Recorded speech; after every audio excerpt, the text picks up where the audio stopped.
Hello everyone guys Friday కదా shift ఎర్లీగా అయిపోయింది. నాకు ఎవ్రీ ఫ్రైడే వచ్చేసి షిఫ్ట్ 4 కన్నా 5 కన్నా అయిపోయిద్దండి. సో ఏమైనా తినేసి పడుకుందాము, డిన్నర్ తర్వాత ప్రిపేర్ చేద్దాంలే అండి. చూస్తున్నాను ఫ్రిడ్జ్లో ఏమైనా దొరుకుతాయా అనేసి. ఇప్పుడు చూపిస్తున్న 2 ర్యాక్సేనండి నావి. షేరింగ్ హోమ్ అని చెప్పాను కదా, మిగతావి ఓనర్స్వి. అండ్ చూస్తుంటే నాకు ఫ్రోజన్ ఫిష్ కనిపించింది అండ్ ఇంకొకటేమో ఫ్రోజన్ ఫ్రెంచ్ ఫ్రైస్ కనిపించాయి. ఇలాంటప్పుడే కదా ఇవి బాగా యూజ్ అయ్యేది. అండ్ ఇలాంటివే తెచ్చేసుకొని నేను ఫ్రిడ్జ్లో స్టోర్ చేసుకొని పెట్టుకుంటాను టైం వచ్చినప్పుడు తిందామనేసి. ఏం లేదు, ఒక దోశ ప్యాన్ తీసుకోండి, దాంట్లో ఒక స్పూన్ ఆయిల్ వేసేసేయండి. లాస్ట్ టైం అర్థం కాక చాలా ఆయిల్ వేసేసాను, 240 పెట్టి తెచ్చేసాను, వేస్ట్ అయిపోయింది. చూడండి తీయడానికి ఎంత కష్టపడుతున్నాను, తిన్నవే కాదు తీయడం కూడా రావాలి. అండ్ ఇంకొక సైడ్ ఏమో ప్యాన్ తీసేసుకొని ఆయిల్ వేసేసాను హీటింగ్కి. ఫిష్ చూడండి ఎంత బాగా ఫ్రై అవుతుందో. అండ్ ఫ్రోజన్ ఫ్రెంచ్ ఫ్రైస్ ఒక టేస్ట్ చూసాను ఆయిల్ హీట్ అయిందా లేదా అనేసి.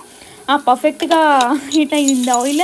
అండ్ మిగతావి కూడా వేసేసాను. చూడండి ఫిష్ ఎంత బాగా ఫ్రై అవుతుంది. అండ్ ఫ్రెంచ్ ఫ్రైస్ కూడా. అండ్ ఈ మయోనీస్ వచ్చేసి మా ఓనర్ది గప్చుప్ వేసుకున్నాను, కెచప్ కూడా